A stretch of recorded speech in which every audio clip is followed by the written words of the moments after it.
আজকে একদম অন্যরকম একটা রেসিপি শেয়ার করছি। এর আগে এইটা কেউ কখনো বানিয়েছে কিনা আমার ঠিক জানা নেই, তবে অন্য একটা জিনিস বানাতে গিয়ে হঠাৎ করেই এটা বানানোর কথা আজকে আমার মাথায় এসেছে। তাহলে চলুন আজকে রেসিপিটা শুরু করে ফেলি। এর জন্য প্রথমেই নিয়েছি 500 গ্রাম মতো বোনলেস চিকেন। চিকেনটাকে বেশ ভালো করে ছোট ছোট টুকরো করে আমি নিয়েছি।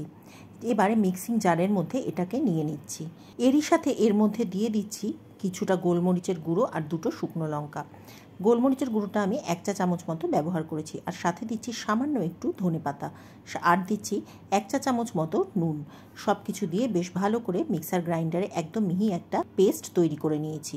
এবারে এর মধ্যে মিশিয়ে দেব আরও বেশ কয়েকটা জিনিস। এর সাথে দিচ্ছি একটা কোচানো লঙ্কা, দিয়ে দেব 3 টেবিল চামচ মতো আদা রসুন বাটা, আর সাথে দিচ্ছি একদম ছোট সাইজের একটা কোচানো পেঁয়াজ।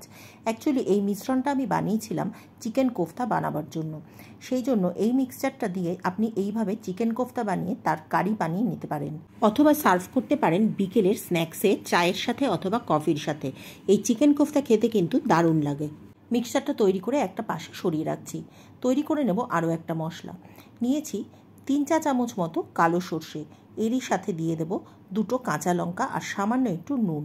এবারে এই নুন আর কাঁচা লঙ্কা দিয়ে সর্ষেটাকে বেশ মিহি একটা পেস্ট তৈরি করে নিচ্ছি। তবে খেয়াল রাখতে হবে চিকেনের মিশ্রণটা তৈরি করার সময়ও সেখানেও কিন্তু নুন দিয়েছি, সেই জন্য নুনের পরিমাণটা একটু সাবধানে দেখে নিতে হবে। চিকেনের যে মিশ্রণটা তৈরি করেছিলাম সেই মিশ্রণটা থেকে আমি কিছুটা মিশ্রণ এখানে বাঁচিয়ে রেখেছিলাম, ওই 1/3 মতো মিশ্রণ। আর 2/3 মিশ্রণ যেটা ছিল সেটা দিয়ে আমি চিকেন কোফতা বানিয়েছি। এই 1/3 মিশ্রণ যেটা রয়েছে তার মধ্যে দিয়ে দিচ্ছি কাশ্মীরি লঙ্কার গুঁড়ো 1 চা চামচ মতো।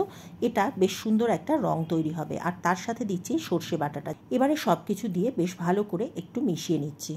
চিকেন কোফতার যে মিশ্রণটা ছিল সেটাতে আমি কুচনো পেঁয়াজ আর কুচনো কাঁচা লঙ্কা দিয়েছিলাম। কুচনো পেঁয়াজ কাঁচা লঙ্কা ছিল বলে এই যে আলাদা মিশ্রণটা আমি তুলে রেখেছিলাম সেটার মধ্যে আমি আরও একবার মিক্সিতে দিয়ে ঘুরিয়ে পেস্ট বানিয়ে নিয়েছি, যাতে মিশ্রণটা একদম স্মুথ তৈরি হয়। 2-3 দিন আগে একটা রেসিপি শেয়ার করেছিলাম, পমফ্রেট মাছের কলা পাতার মধ্যে রান্না করেছিলাম। সেই সময় 2টো কলা পাতা বেঁচে গেছিলো, আর এই কলা পাতা দুটো টেবিলের ওপর পড়েছিল 2 দিন। একটু নরম নরমও হয়ে গেছিলো, তাই ভাবলাম কলা পাতাগুলো যখন শুকিয়ে যাচ্ছে তখন এই একটা রেসিপি বানিয়ে ফেলি। এই কলা পাতা দুটো দেখেই এই রেসিপিটা আমার মাথায় এসেছিল, তাই সেই জন্য কলা পাতা দুটোতে আমি 2 পিঠটাই বেশ ভালো করে একটু সর্ষের তেল মাখিয়ে নিচ্ছি।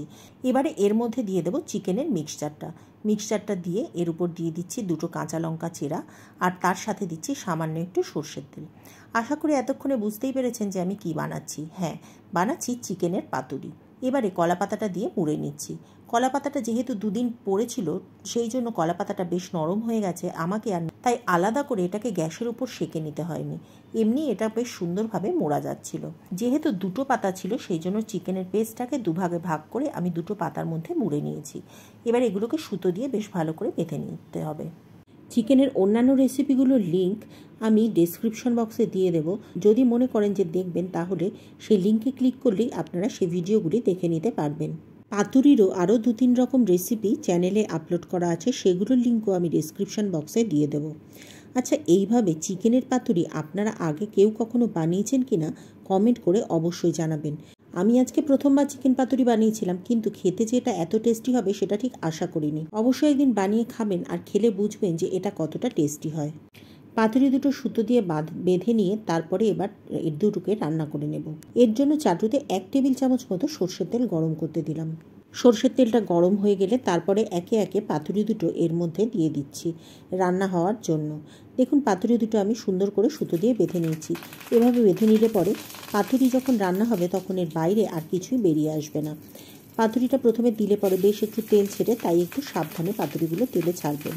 2টো পাতুরি তেলের মধ্যে দিয়ে তারপরে চাপা দিয়ে দিচ্ছি, আর দিয়ে আগুনটা একদম কমিয়ে দিচ্ছি। দিয়ে এবার এটাকে 15 মিনিট রান্না করে নেব। 15 মিনিট হয়ে যাওয়ার পর দেখে নেব যে একটা পিঠ হয়ে গেলে তখন উল্টে দিয়ে অপর পিঠটাও রান্না করতে দেব। তবে সেকেন্ড পিঠটা রান্না করার সময় 10 মিনিট করার পর একবার দেখে নিলেই হয় যে এটা নরম হয়েছে কিনা। এবারে খোলা অবস্থায় একটু চেপে চেপে আরও মিনিট 5 রান্না করে নিচ্ছি, যাতে ভেতরে যদি কোনো কাঁচা অংশ থাকে তাহলে সেটা যেন বেশ ভালোভাবে রান্না হয়ে যায়। 5 মিনিট এইভাবে রান্না করার পর তারপরে চাপা দিয়ে রেখে দেবো যতক্ষণ না পর্যন্ত খাবারটা সার্ভ করব। যে কোনো পাতুরি রান্নাতেই এই যে কলা পাতা পোড়ার সুন্দর গন্ধটা তৈরি হয়, সেই গন্ধটাতেই যেন খাবার ইচ্ছেটা 10 গুণ বেড়ে যায়। আমার তো পাতুরির এই গন্ধটাই সব থেকে বেশি ভালো লাগে। পাতুরিটা রান্না করার পর প্রায় আধ ঘন্টা ওইভাবেই চাটুর উপর রাখা ছিল। তারপরে যখন খাবারটা বেড়েছি তখন এই পাতুরিটা আমি পাতে দিয়ে সার্ভ করে নিচ্ছি। দেখুন, আমি কলাপাতাটা খুলে দেখিয়ে দিচ্ছি পাতুরিটা কত সুন্দরভাবে তৈরি হয়েছে। আর এটা খেতে এত ভালো হয়েছিল যে আপনাদেরকে কি বলবো। অপর পিঠটা দেখুন কি সুন্দর খয়েরি রং এসেছে। সেদিন পাতে চিকেন পাতুরির সাথে চিকেন কোফতাটাও ছিল, কিন্তু চিকেন কোফতাটা আর কেউ খায়নি, সবাই পাতুরিটা দিয়েই ভাত খেয়েছিল। এবারে ওপর থেকে সামান্য একটু কাঁচা সর্ষের তেল দিয়ে এটাকে গরম ভাতের সাথে মেখে খান। দেখবেন এটা খেতে এত ভালো হবে যে আপনি শুধু এটা দিয়েই এক থালা ভাত সাবার করে দিতে পারবেন। আজকে আমার এই চটজলদি চিকেনের একদম ঝামেলাবিহীন রেসিপিটা আপনাদের কেমন লাগলো কমেন্ট করে অবশ্যই জানাবেন। ভালো লাগলে লাইক করবেন, শেয়ার করবেন। আর যদি চ্যানেলে নতুন হন তাহলে চ্যানেলটি সাবস্ক্রাইব করে পাশে থাকা বেল বাটনটি ক্লিক করে দেবেন। যদি ফেসবুক পেজ থেকে দেখেন তাহলে পেজটিকে ফলো করে নেবেন। আজ তাহলে এ পর্যন্তই। পরের দিন আবার দেখা হবে নতুন কোনো রেসিপি নিয়ে, নতুন কোনো ভিডিওতে। ততদিন সকলে ভালো